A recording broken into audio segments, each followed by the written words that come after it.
Hi friends, என்னோடய போன வீடியோவில் நீங்கள் பார்த்த தேதியூருங்கிற கிராமத்தோட இன்னும் சில சிறப்பான விஷயங்களை இந்த வீடியோவில் நீங்கள் பார்க்க போகிறீங்க. போன வீடியோவில் நம்ம பார்த்தோம் இல்லையா, இந்த வீட்டில் தான் இந்த கிராமத்துலேயே முதலாக கரண்ட் வந்ததுனால இந்த வீட்டுக்கு பேரே கரண்டாம் அப்படின்னு பேர் வந்ததாம். நமது காஞ்சி பரமாச்சாரியாலால் சாஸ்திர ரத்னாகரம் அப்படின்னு பட்டம் சூட்டப்பட்ட பிரம்மஸ்ரீ தேதியூர் சுப்பிரமணிய சாஸ்திரிகள் பிறந்த ஊரும் இதுதான். இவர் சுப்பிரமணிய புஜங்கம், தக்ஷணாமூர்த்தி ஸ்தோத்திரம், மீனாட்சி பஞ்சதசி, ஸ்ரீமத் பாகவதம், பகவத்கீதை இன்னும் பல ஏராளமான புத்தகங்களுக்கு உரை எழுதி உள்ளார். வாருங்கள் இந்த ஊரின் பிள்ளையார் கோவிலுக்கு செல்வோம். இதிலும் ஒரு சிறப்பான விஷயம் உண்டு. பொதுவாக பிள்ளையார் கோவில்களில் மூஞ்சூறு தானே பிள்ளையாரை பார்த்தபடி இருப்பார். ஆனால் மிகவும் சக்தி வாய்ந்த இந்த கோவிலில் மூஞ்சூருக்கு பதிலாக நந்தி பிள்ளையாரை பார்த்தபடி இருக்கிறார். ஆச்சரியமாக இருக்கிறதல்லவா? இந்த பிள்ளையார் கோவிலுக்கு பக்கத்திலேயே இருக்கும் என் உறவினர் வீட்டிற்கு இப்பொழுது செல்லலாம். இந்த வீட்டில்தான் அந்த காலத்து ஏராளமான கலை பொக்கிஷங்கள் நிறைந்து கிடக்கின்றன. அதை உங்களுக்கு காண்பிக்க வேண்டும் என்பது என் ஆசை. இவர்கள் இருவரும் உள்ளே செல்லட்டும். அதற்குள் நாம் சற்று வெளியே போய் இந்த ஊரின் மிகச்சிறந்த பள்ளியான சங்கரா நடுநிலை பள்ளியை சென்று பார்ப்போம். வாஞ்சி மாமா என்று அனைவராலும் அன்பாக அழைக்கப்பட்ட ஸ்ரீ வாஞ்சி ஐயர் தொடங்கிய பள்ளி இது. காஞ்சி மடத்துடன் மிகவும் நெருக்கமாக இருந்த ஸ்ரீ வாஞ்சி ஐயர் இதற்கு சங்கரா ஸ்கூல் என்று பெயரிட்டு தானே திறம்பட நிர்வகித்து வந்தார். இந்த பள்ளியில் படித்த ஏராளமான மாணவர்கள் இன்று மிக உயர்ந்த நிலையில் இருக்கிறார்கள். இந்த சங்கரா பள்ளியின் எதிரேயே ஸ்ரீ மீனாட்சி சுந்தரேஸ்வரர் கோவிலும் அமைந்துள்ளது. இந்த நீண்ட அக்ரஹாரத்தின் கிழக்கு பகுதியில் நடுவில் அமைந்துள்ளது இந்த மீனாட்சி சுந்தரேஸ்வரர் கோவில். ஆரம்ப காலத்தில் வயல்வெளிகளுக்கு நடுவில் தான் இந்த அக்ரஹாரத்து மக்கள் இருந்தார்களாம். அப்பொழுது கட்டப்பட்ட கோவில் பெரிய கோவில். பிற்காலத்தில் அவர்கள் இந்த அக்ரஹாரத்திற்கு குடிபெயர்ந்த போது கட்டிக்கொண்ட கோவில்தான் மீனாட்சி சுந்தரேஸ்வரர் கோவில். அதை தவிர அரசலாற்றம் கரையில் உள்ள ஆத்தங்கரை கோவில், செல்லியம்மன் கோவில், ராஜபாளையம் கோவில் என்று பல கோவில்கள் இந்த ஊரில் உள்ளன. ஆனால் இந்த ஊர் மக்கள் கிராமத்தை விட்டு வெளியே சென்று விட்டதுதான் பெரிய குறை. வாருங்கள் நாம் இந்த வீட்டிற்கு செல்வோம். இப்பொழுது நாம் போகும் வீடு என் கணவரின் சின்ன தாத்தாவின் வீடு. ஆஹா, எனக்கு முன் வேகமாக அர்ஜுன் உள்ளே போய்விட்டான்.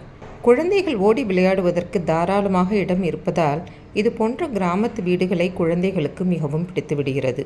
பலவென்றிருக்கும் அந்த காலத்து ரெட் ஆக்சைடு தரைதான் இந்த வீட்டிற்கு கூடுதல் அழகை தருகிறது. என் பார்வையில் அந்த காலத்து மனிதர்களுக்கு தான் அழகுணர்ச்சி அதிகமாக இருந்திருக்கிறது. வீடு கட்டுமானமாகட்டும், மர சாமான்களாகட்டும், ஓவியங்களாகட்டும், எதுவாக இருந்தாலும் அந்த கால பொருட்களின் நேர்த்தி இந்த கால பொருட்களுக்கு இல்லை என்பதுதான் உண்மை.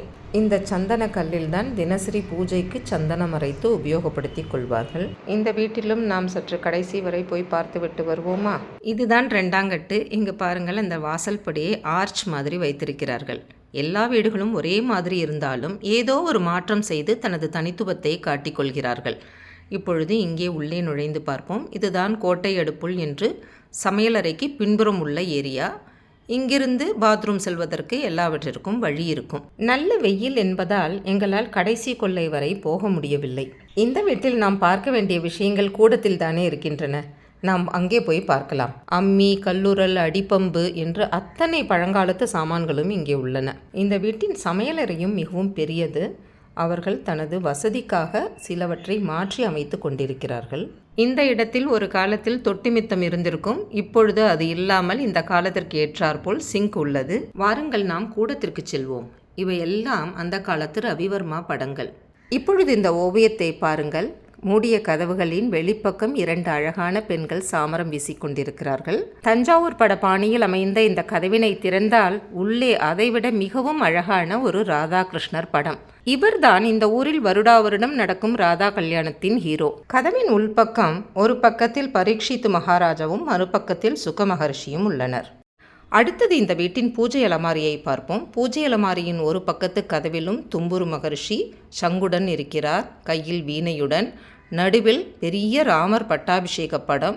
மிக பழங்காலத்து படம் இது. அடுத்த கதவில் இருக்கும் நாரத மகரிஷியை பாருங்கள். இந்த படம் மிகவும் வித்தியாசமாக இருக்கும். பழங்காலத்து தஞ்சாவூர் படங்களில் இப்படித்தான் இருக்கிறாராம். இந்த கதவுகளின் வெளிப்பக்கத்தில் மிகவும் அழகாக கருடாழ்வாரும் ஹனுமனும் ஸ்ரீராமரை வணங்கி கொண்டிருக்கிறார்கள். அடுத்து நாம் பார்க்க போகும் படம் இன்னும் அழகு. அழகன் முருகனிடம் ஆசை வைத்தேன். வள்ளி தேவயானை சமேத ஸ்ரீ சுப்பிரமணிய சுவாமி கம்பீரமாக மயில் மேல் அமர்ந்திருக்கிறார். இதில் பின்னணி நிறமாகவே இந்த மயிலின் தோகைதான் உள்ளது. அத்தனை அழகாக தத்ரூபமாக வரைந்திருக்கிறார்கள். இதோ க்ளோஸ்அப்பில் அந்த பேக்ரவுண்டில் மயில் தோகையை பாருங்கள். எத்தனை அழகாக இருக்கிறது இல்லையா? இதை பார்த்து ரசித்து எனக்கு நேரம் போனதே தெரியவில்லை. அடுத்தது என்ன பார்க்க போகிறோம்? சூடி கொடுத்த சுடற்கொடியான ஆண்டாளை இத்தனை அழகாக தத்ரூபமாக வரைந்தது இந்த வீட்டின் தலைவி திருமதி விசாலம் அவர்கள்.